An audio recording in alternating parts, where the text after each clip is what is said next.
Hi everyone, welcome to कैमटेकी। मेरा नाम है निशा और आज हम करने वाले हैं एमिशन और अब्जॉर्प्शन स्पेक्ट्रा, जो कि एटॉमिक स्ट्रक्चर चल रहा है हमारा पीजीटी केमिस्ट्री के लिए, उसमें कंटिन्यू कर रहे हैं। ठीक है, तो टॉपिक है हमारा एमिशन एंड अब्जॉर्प्शन स्पेक्ट्रा क्या है। सबसे पहले हमें पता होना चाहिए कि स्पेक्ट्रा क्या होता है। इससे पहले वाले लेक्चर में क्या पढ़ा था हमने, मतलब पहले जो किया था हमने पढ़ा था कि इलेक्ट्रोमैग्नेटिक रेडिएशंस क्या होती है, अलग अलग फ्रीक्वेंसी और अलग अलग वेवलेंथ की होती है। अरेंज किया था हमने स्पेक्ट्रा को increasing order of wavelength and decreasing order of frequency. ठीक है, तो मतलब यही है कि जो इलेक्ट्रोमैग्नेटिक रेडिएशंस होती है वो कंसिस्ट मतलब बनी होती हैं किससे, अलग अलग वेवलेंथ और अलग अलग फ्रीक्वेंसी से। और जो इंस्ट्रूमेंट इनकी अलग अलग वेवलेंथ, मान लो कि एक वेवलेंथ की लाइट को अलग कर दिया, दूसरी को अलग कर दिया, तीसरी को अलग कर दिया, जो सेपरेट कर दे on the basis of wavelength and frequency, उसको क्या बोलते हैं, स्पेक्ट्रोस्कोप। और जब ये सेपरेट होने के बाद जब हम ड्रॉ करते हैं फोटोग्राफिक प्लेट पे किसी लाइन के फॉर्म में या फिर किसी कलर से, किसी भी तरीके से हमें क्या पता चल जाए कि सेपरेट हो गई, उसको क्या बोलेंगे, स्पेक्ट्रोग्राफ। स्पेक्ट्रोग्राफ। बात करते हैं एमिशन और अब्जॉर्प्शन, दो टाइप के स्पेक्ट्रा हमें पढ़ने हैं अभी यहाँ पे। ये मॉलिक्यूलर जो स्पेक्ट्रोस्कोपी होती है, रमन, IR, विजिबल, उनसे अलग है। बेसिक ये है कि एमिट करेंगे, एब्जॉर्ब करेंगे, उसके बेसिस पे है ये। अब इसमें नाम से ही पता चल रहा होगा, एमिशन मतलब एमिट करे, जो अपनी तरफ से रेडिएशंस को निकाले। तो कोई भी ऐसा स्पेक्ट्रा जिसमें सोर्स से लाइट डायरेक्ट आए और रेडिएशंस निकले और उसको अलग अलग फ्रीक्वेंसी के अकॉर्डिंग तोड़ दिया जाए, तो उसको क्या बोलेंगे, एमिशन। मतलब एमिट हो रही है लाइट, उसको ब्रेक डाउन कर दिया।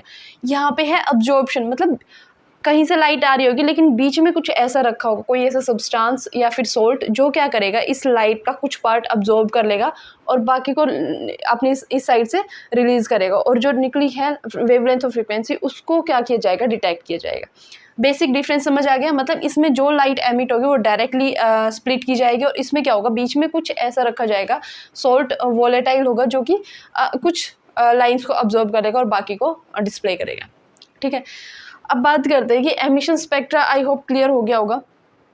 एमिशन स्पेक्ट्रा में कोई क्या क्या सोर्स हो सकते हैं, जैसे सन से लाइट निकलती है हमारी, बल्ब हो सकते हैं, कोई भी गैस जिसको चैम्बर में भरते हैं और हाई प्रेशर पे इलेक्ट्रिक डिस्चार्ज करते हैं, मतलब करंट पास करते हैं, तो वहाँ से भी क्या होती है, इलेक्ट्रोमैग्नेटिक रेडिएशंस होती हैं, जैसे हाइड्रोजन गैस को ले लो।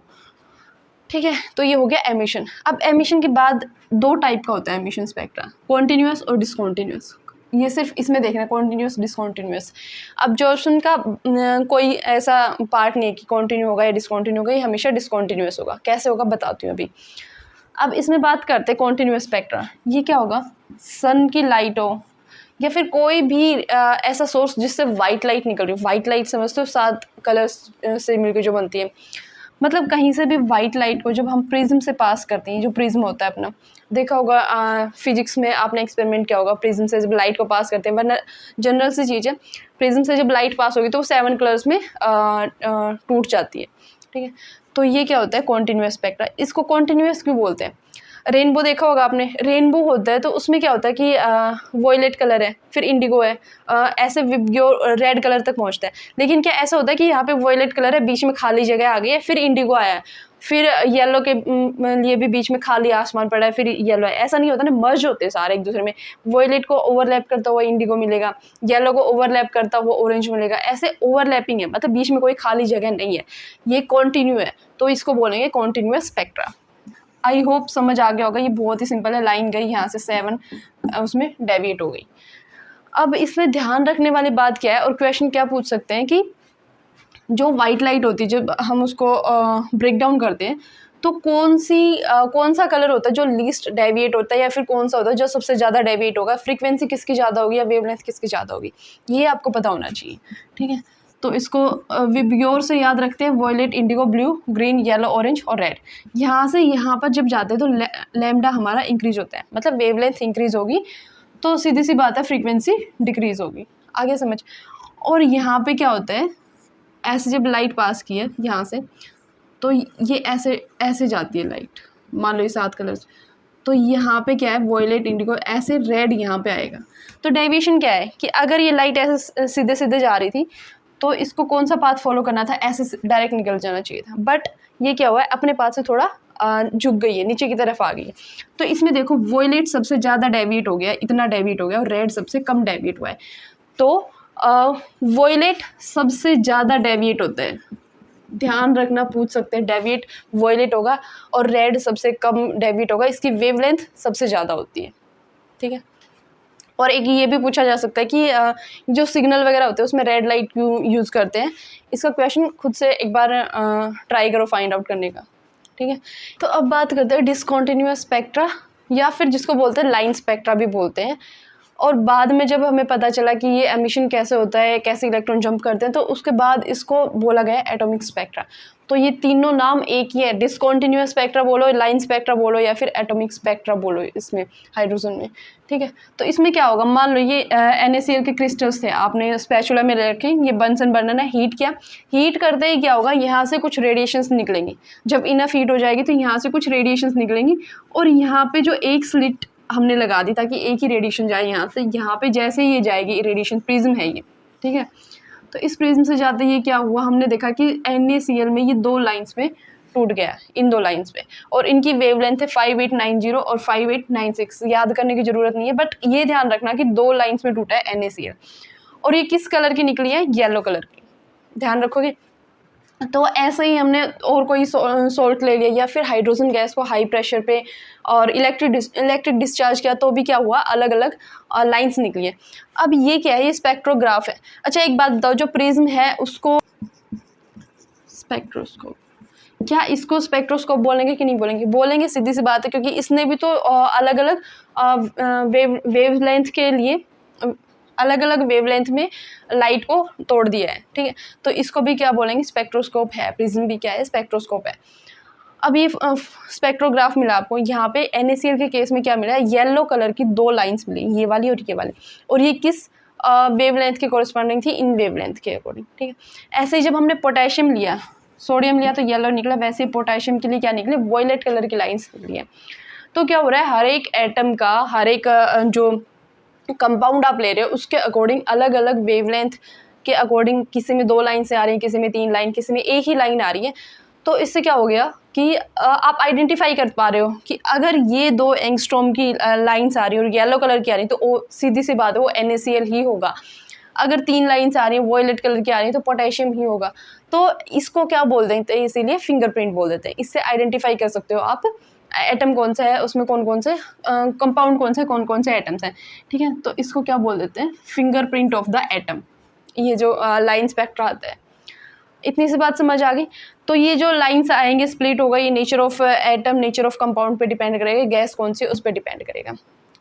और इसको लाइन क्यों बोलेंगे, क्योंकि यहाँ पे पूरा डार्क होगा, लाइक ब्लैक होगा, और सिर्फ यहाँ पे इस एरिया पे मान लो ये बैंड जो है येलो कलर का मिलेगा। तो ये 2 लाइंस मिली हैं आपको, ना कि पूरा कलर का बैंड, पूरा कलर आपको मिला है। तो ये लाइंस की वजह से इसको क्या बोल देंगे, लाइन स्पेक्ट्रा। आई होप इतना समझ आया होगा। अब हम बात करते हैं अब्जॉर्प्शन स्पेक्ट्रा की, ठीक है। एक बार ना अभी के लिए इन दोनों को ध्यान रखना, NaCl का 5896, 5890। अब्जॉर्प्शन स्पेक्ट्रा में क्या होता है, बीच में बोला था मैंने कुछ ऐसा रखेंगे जो कुछ अमाउंट को अब्जॉर्ब कर लेगा, लाइट को। अभी यहाँ पे क्या किया, सिंपल ये वाइट लाइट आ रही है, ये बीच में स्लिट रखी है ताकि बहुत एक ही रेडिएशन यहाँ से पास हो, ठीक है, एक ही रे यहाँ से पास हुई। इसको बीच में हमने रख दिया NaCl, सोडियम क्लोराइड। ये वही NaCl है जो पीछे अभी जो बता रही थी लाइन स्पेक्ट्रा, तो वहाँ पे हमने इसको हीट किया था और 2 लाइन्स आ गई थी येलो पे। इसको NaCl के थ्रू जब पास किया तो यहाँ से निकली है लाइट, और ये प्रिज्म रखा है हमने। प्रिज्म इसको स्प्लिट करेगा, नॉर्मल जैसे वाइट लाइट होती है वैसे ही इसको 7 कलर्स में स्प्लिट करना था इसने। बट हमने यहाँ पे क्या देखा, ये आया यहाँ पे वॉयलेट, इंडिगो, और यहाँ पे जो येलो लाइन आनी चाहिए थी, येलो की 2 लाइन्स, मान लो कि येलो का इतना बैंड आना था, ये सोच के चलो। यहाँ पे वॉयलेट कलर होगा इतना सा, फिर इंडिगो, ऐसे ऐसे कलर आते जाएंगे येलो। यहाँ पे इतने स्पेस में क्या आना था, येलो लाइन आनी थी। बट यहाँ पे 2 डार्क लाइंस दिखी हैं, बाकी पूरा येलो है, बट यहाँ पे क्या है, 2 डार्क लाइंस दिखे हैं, ब्लैक दिखा है, मतलब वो वहाँ पे कोई भी कलर नहीं है। आई होप समझ आ रहा होगा, पूरा रेनबो है बट येलो का जो पार्ट है उसमें से सिर्फ 2 लाइंस ऐसे बन गई हैं वहाँ पे। और ये 2 लाइन कहाँ पे बनी है, किस वेवलेंथ के कोरस्पॉन्डिंग बनी है, वही 5890 एंगस्ट्रॉम और 5896। ये वही है जो एमिशन के टाइम पे वहाँ पे रिप्रेजेंट हुई थी। जब एमिशन स्पेक्ट्रा किया था NaCl का तो ये सिर्फ 2 लाइन आई थी। वहीं जब अब्जॉर्प्शन स्पेक्ट्रा किया है तो ये 2 लाइन्स मिसिंग है। मतलब क्या किया है, NaCl ने इन 2 लाइन्स को अब्जॉर्ब कर लिया है अपने अंदर, ठीक है। तो यही क्या होता है, एमिशन स्पेक्ट्रा होता है। यहाँ पे NaCl की जगह पे आप KCl ले सकते हो, कुछ और एलिमेंट या फिर कोई गैस ले सकते हो जो अब्जॉर्ब कर लेगी किसी लाइट को। प्रिज्म से जब पास करेंगे तो इसका एक पर्टिकुलर वेवलेंथ की जो लाइट है वो मिसिंग दिखेगी, वहाँ पे डार्क लाइन्स दिखेंगी, ठीक है। और क्योंकि यहाँ पे डार्क लाइन्स आ गई तो बोल सकते हैं कि ये एक काइंड ऑफ डिसकॉन्टिन्यूअस स्पेक्ट्रा है, ठीक है। इधर है एमिशन स्पेक्ट्रम, उधर है एब्जॉर्प्शन, ठीक है। एक पहले बहुत ही ध्यान से सुनो, अगर आपसे ये क्वेश्चन बनाया जाए कि एमिशन स्पेक्ट्रा में हमने ये एलिमेंट लिया था, उसमें ये 2 लाइन्स आई हैं इतने इतने वेवलेंथ पे, तो पता करो कि जो एब्जॉर्प्शन स्पेक्ट्रा होगा उसी एलिमेंट का, तो उन 2 लाइन्स की फ्रीक्वेंसी क्या होगी। समझ रहे हो क्वेश्चन को। एमिशन स्पेक्ट्रा में 2 लाइन्स आई हैं, उनकी वेवलेंथ गिवन है आपको, x और y ये मान लो। तो उन्होंने पूछा है अगर इसका एब्जॉर्प्शन स्पेक्ट्रा किया जाए तो उसकी कितनी लाइन्स आएंगी और उनकी फ्रीक्वेंसी क्या होगी, बताओ। तो सिंपल है, जितनी एमिशन में लाइन आती है उतनी ही एब्जॉर्प्शन में आएंगी और सेम वेवलेंथ की वहाँ पे गायब हो जाएंगी। मतलब डार्क लाइन्स जो बनेंगी, इसमें ब्राइट लाइट आएगी और इसमें डार्क वाली आएगी, तो उनकी फ्रीक्वेंसी इस वेवलेंथ से ही निकालनी है। समझ आ गया। NaCl वाला जो एग्जांपल दिया था उसमें यही था ना कि जो वेवलेंथ यहाँ पे इन्होंने शो की थी, लाइट येलो लाइट की जो 2 लाइन्स आई थी, वही अब्जॉर्प्शन में क्या हो गया था, गायब हो गई थी, जो डार्क बन गई थी, ठीक है। एक बार यहाँ से करते हैं। और एक इम्पॉर्टेंट चीज़, चैनल को सब्सक्राइब जरूर कर लो, ठीक है। एमिशन में क्या होता है, रेडिएशन डायरेक्टली एनालाइज करते हैं। मतलब रेडिएशन जहाँ से निकलेंगी जिस सोर्स से, उनको डायरेक्टली प्रिज्म से पास करेंगे और स्पेक्ट्रोमीटर से पास करेंगे, तो क्या हो जाएगा, एनालाइज कर लेंगे। इसमें क्या होता है, पास थ्रो सब्सटेंस, किसी सब्सटेंस से पास किया जाता है पहले, उसके बाद जो लाइट निकलती है उसको एनालाइज करते हैं। यहाँ पे क्या, bright coloured line separated by dark lines, ठीक है। इसमें क्या होगा, ब्राइट कलर्स आते हैं, लाइक पूरा कॉन्टिन्यूस आ जाएगा, या तो रेनबो कलर जो था, या फिर एक येलो कलर की 2 लाइन्स आ रही, तो ब्राइट कलर की लाइन्स हैं, उनको कंसिडर करते हैं। यहाँ पे जो कंसिडर करेंगे वो होंगी ब्राइट लाइन्स, और यहाँ पे आएंगे डार्क लाइन्स जो ऑब्जर्व कर लिया, जिससे डार्कनेस आ गई है, डार्क लाइन्स बन के उनको ऑब्जर्व किया जाता है, ठीक है, उनसे बनता है ये। इसके बाद में ये दोनों हो सकता है, ये कॉन्टिन्यूस भी हो सकता है और ये डिसकॉन्टिन्यूस भी हो सकता है। ये हमेशा डिसकॉन्टिन्यूस होगा, बहुत इंपॉर्टेंट है, ध्यान रख लेना, ठीक है। ये था अब्जॉर्प्शन के बारे में सारा डिटेल। अब हम पढ़ते हैं कि हाइड्रोजन का जो स्पेक्ट्रा था वो कैसे डेवलप कैसे हुआ था थोड़ा सा, और रिडबर्ग फॉर्मूला था। तो हाइड्रोजन स्पेक्ट्रा की जब बात करते हैं उसमें सिंपल वही है। यहाँ पे ये कोई ट्यूब है, डिस्चार्ज ट्यूब बोलते हैं जिसको, क्या बोलते हैं, डिस्चार्ज ट्यूब। इस डिस्चार्ज ट्यूब में क्या लिया, हाइड्रोजन गैस लिया है, इसमें करंट पास किया है हाई वोल्टेज, और इससे क्या किया है, फिर जब रेडिएशंस निकली है, सबसे पहले किसने किया था, ये बाल्मर ने किया था, ठीक है। बाद में लाइमन और बाकी सब आए थे, पहले बाल्मर ने स्टार्ट किया था। ये गैस से पास किया, एक रेडिएशन निकाली, प्रिज्म से सेपरेट किया, तो उसने देखा कि स्पेक्ट्रोग्राफ पे कुछ लाइंस आ गई, कलर्ड लाइंस हैं। ध्यान रखना, जब बाल्मर ने निकाली थी वो क्या थी, कलर्ड लाइन थी, कलर्ड लाइन थी, ठीक है। ये कलर है, ये कलर है, कलर है। लेकिन जैसे जैसे तुम लोग देखते जाओगे, ये पर्टिकुलर वेवलेंथ पे यही लाइन आ रही है, हर बार जब उसने एक्सपेरिमेंट किया तो ये लाइन आ रही है, ठीक है। ये था एक्सपेरिमेंट। और स्पेक्ट्रा ऑफ हाइड्रोजन स्टार्ट कैसे हुआ था, तो ये लाइंस आ गई, ये यहाँ तक देखो, डिस्टेंस जो है वो कम होता जा रहा है। ध्यान से देखना, इन लाइंस के बीच का डिस्टेंस जो है वो कम होता जा रहा है, ठीक है, इंपॉर्टेंट है। लेकिन जब ये बिल्कुल ही कम डिस्टेंस हो जाएगा तो ये क्या था, विजिबल लाइन जो थी, यहाँ तक की लाइट्स तो आपको कलर दिख रही थी, लेकिन ये जो इधर वाली आएंगी, ये अल्ट्रा वायलेट रीजन में चली जाती हैं और ये कलर्ड नहीं होती, कलरलेस होती हैं, ठीक है। तो बाल्मर ने क्या किया था, मेनली क्या था, कलर्ड थी, तो इसी से ध्यान रखना, बाल्मर ने जो सीरीज दी थी वो विजिबल लाइन थी, विजिबल सीरीज में थी, ठीक है। और बाकी थोड़ी सी क्या थी वो अल्ट्रा वायलेट में गई थी, लेकिन मेनली क्या मानते हैं इसको, विजिबल रीजन। तो ये था, बाल्मर ने दी थी अपने अपने। इसी तरह से लाइमन ने क्या किया, अपनी सीरीज और डिस्कवर की ऐसे ऐसे करके, तो वो इसके इधर आ गया। फिर लाइमन, बाल्मर, ब्रैकेट, पास्चन और फंड, इन्होंने क्या किया, एक पूरा स्पेक्ट्रा बनाया ऐसे हाइड्रोजन का, यहाँ से लेके यहाँ तक एक स्पेक्ट्रोग्राफ पे पूरी लाइंस लाइंस लाइंस दिखी, उसको क्या बोलेंगे, हाइड्रोजन स्पेक्ट्रा। और अलग अलग साइंटिस्ट ने अलग अलग वेवलेंथ के बारे में बताया कि ये लाइन इधर आ रही है, ये लाइन इधर आ रही है, तो उनको क्या बोलेंगे, उनके नाम के अकॉर्डिंग वो सीरीज बता दी। लाइक बाल्मर ने इतने तक बताया था तो इसको बाल्मर सीरीज बोल देंगे।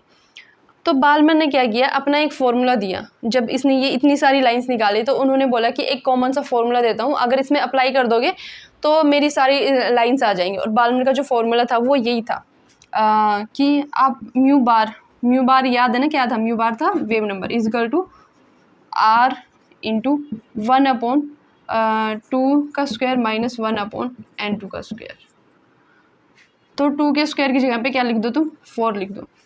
2 के स्क्वायर की जगह पे हम 4 लिख सकते हैं। तो ये वाला जो फॉर्मूला दिया था ये बाल्मर ने दिया था, और आर की वैल्यू इसने रखी थी 109677 सेंटीमीटर इनवर्स। समझ आ रहा है। बाल्मर ने स्टार्ट किया हाइड्रोजन का स्पेक्ट्रा, ये बना दिया अपनी लाइंस, उसको इतना कलर दिख रहा था, बाकी थोड़ी सी लाइन थी यूवी में। तो इनकी जो लाइंस थी उनको वेवलेंथ को निकालने के लिए उन्होंने फॉर्मूला दिया। वेवलेंथ नहीं है ये वेव नंबर, अगर वेवलेंथ में लिखना है तो इसको 1/λ लिखें, मतलब 1/λ equal to mu bar is equal to ये फॉर्मूला उन्होंने दे दिया। N2 की वैल्यू आप 2 नहीं रख सकते, 2 से ज़्यादा कितनी भी रख सकते हो, 3 4 5 इन बाल्मर के अकॉर्डिंग 3 4 5 ऐसे, ठीक है। आगे क्या हुआ, फिर लाइन बनाया, फिर बाकी सब आए, तो उन्होंने एक कॉमन फार्मूला बाद में बना दिया कि रिडबर्ग ने क्या दे दिया, एक कॉमन फार्मूला दे दिया। हमारे काम का सिर्फ वो कॉमन फार्मूला, ये सिर्फ बैकग्राउंड है, ठीक है। एक बार ध्यान से समझ लो, ये सीरीज थी जैसे बाल्मर ने दी थी वैसे ही इन्होंने दी थी, समझ आ गया। इनको याद कैसे रखोगे कि Lyman Balmer Paschen Brackett Pfund कैसे सीरीज में कैसे याद रखोगे। उससे पहले लाइमन के लिए N1 की वैल्यू हमेशा रखनी है 1, इसके लिए 2 3 4 5 ऐसे सीरीज में, ठीक है। N2 की वैल्यू क्या होगी, इसके अलावा आगे जितने भी हैं, एक है ना इसकी N1 की, तो N1 से आगे 2 3 4 5 कितनी भी रख दो। इसके लिए बाल्मर के लिए N1 की वैल्यू कितनी रखोगी, N1 की 2 थी तो N2 की कितनी हो जाएगी, 2 से आगे क्या आता है 3, 3 से आगे जितने भी हैं 3 4 5 6 7 8 जितना भी। पास्चन के लिए 3 तो N1 हो गया, तो N2 कहाँ से शुरू होगा, 4 से। तो जहाँ पे N1 है उससे अगले नंबर से स्टार्ट कर देना, N2 की वैल्यू कुछ भी रखना, ठीक है। तो यही सिंपल तरीके में बोला है कि N2 क्या होता है, N1 में 1 जोड़ दो, 2 जोड़ दो, 3 जोड़ दो, तो जो N1 है उससे नेक्स्ट डिजिट और उससे आगे जितना भी। मीटिंग लाइन क्या होगी, N2 को इन्फिनिटी पुट करना है, N2 को क्या करना है, इनफाइनाइट पुट करना है। और बस अभी के लिए इतना ध्यान रखो, फॉर्मूला जब बताऊंगी तो और क्लियर हो जाएगा। इसको ये समझ आ गया N1 और N2 क्या होगा। इसको याद कैसे रखना है, लाइमन मैन के बाल मर गए, पश्चात नहीं होता, मैन के बाल मरने के पश्चात बीपी हाई हो गया, ठीक है। बीपी याद रख लो, बीपी हाई हो गया ऐसे करके, मैन के बाल मरने के पश्चात बीपी हाई, याद रह जाएगा। N1 की वैल्यूज ये है। दूसरा है, ये कौन सा रीजन है, लाइमन जो होगा वो अल्ट्रावायलेट में आएगा। बाल्मर का पहले ही याद करवा चुके हूँ, विजिबल में आएगा क्योंकि उसने कलर्ड लाइंस दी थी। और नीचे जो भी बच गया वो IR में आएगा, UV विजिबल IR, ध्यान रख लोगे। एक होता है हाइड्रोजन एटम, एक होता है हाइड्रोजन लाइक एटम, दो चीज़ें हैं। हाइड्रोजन एटम तो नॉर्मल हाइड्रोजन एलिमेंट है, हाइड्रोजन लाइक क्या होंगे। अब हाइड्रोजन में सिर्फ एक इलेक्ट्रॉन होता है और यहाँ पे पूरी कहानी किसकी चल रही है, इलेक्ट्रॉन की। तो हमें हाइड्रोजन लाइक एटम उसको बोलेंगे जिसमें सिर्फ एक ही इलेक्ट्रॉन हो, सिर्फ एक इलेक्ट्रॉन हो। तो ये किस में हो सकता है, हीलियम में 2 होते हैं, उसका अगर मैं एक इलेक्ट्रॉन निकाल लूँ हीलियम पॉजिटिव तो बन जाएगा एक इलेक्ट्रॉन।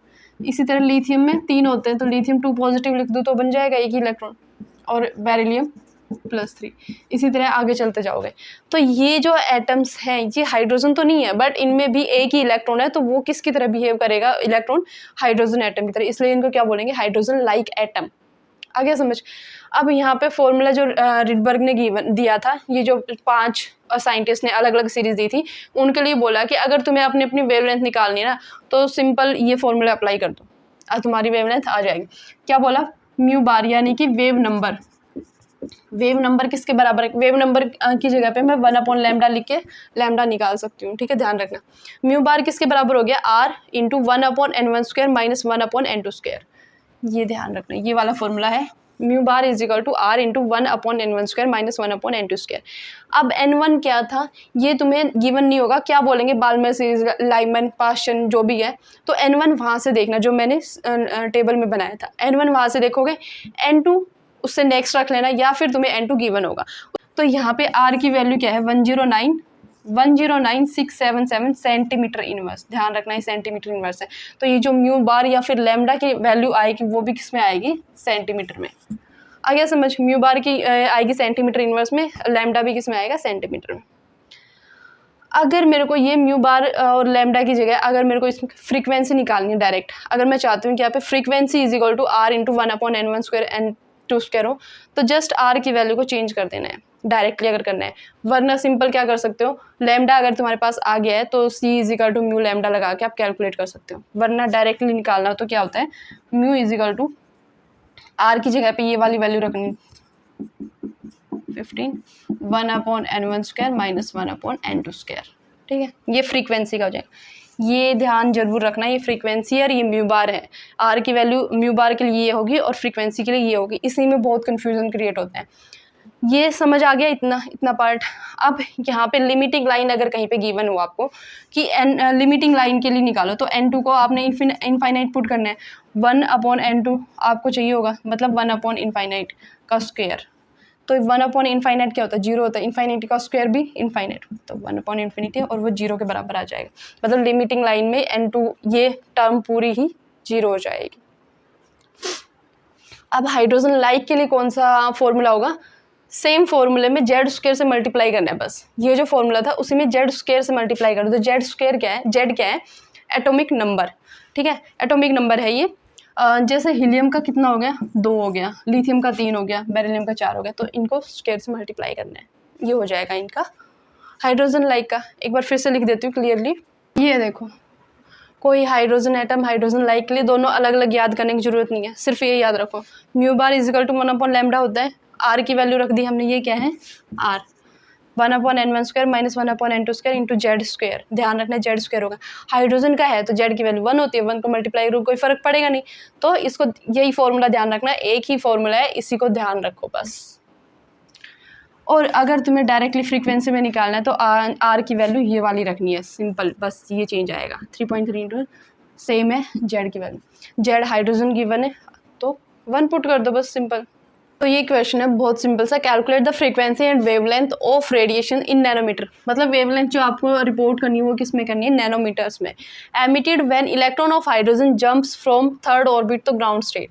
तो पहली बात तो यहाँ पे हाइड्रोजन एटम गिवन है, ठीक है, तो जेड का कोई कॉन्सेप्ट होगा नहीं कि जेड इक्वल टू 1 हो जाएगा, तो मल्टीप्लाई करो ना करो कोई फर्क नहीं पड़ेगा।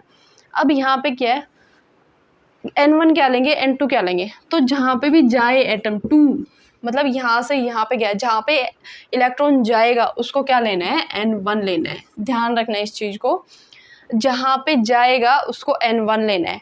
और आ गया समझ कि n1 लेना है। फ्रॉम कहाँ से गया है तो वो क्या हो जाएगा, n2 क्या हो जाएगा 3,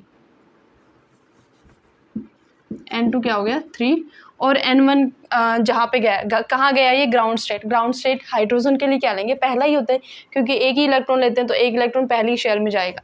तो ग्राउंड स्टेट क्या हो जाएगी इसकी, n1 होगी, और वो किसके बराबर हो जाएगी 1। आगे अब तो कर लोगे, सिंपल है कि फ्रीक्वेंसी निकालनी तुमने और वेवलेंथ। तो सबसे पहले फॉर्मूला जो हमें पता है, म्यू बार किसके बराबर होता है, 1/लैम्डा, और इसको किसके बराबर रख सकती हूँ मैं, आर 1/n1² माइनस 1/n2² आएगा किस में, ये सेंटीमीटर इनवर्स में। ध्यान रखना अगर आर की वैल्यू कितनी पुट करते हैं हम लोग, 109,677, क्योंकि ये सेंटीमीटर इनवर्स में होती है तो वो भी सेंटीमीटर में जाएगा। 1/n1², n1 क्या है 1, माइनस 1/n2² यानी कि 3 का स्क्वायर 9। कर लोगे इसको सॉल्व, 1 माइनस 1/9 कितना हो जाएगा, 8/9। 8/9 into this is equal to इतना सेंटीमीटर इनवर्स।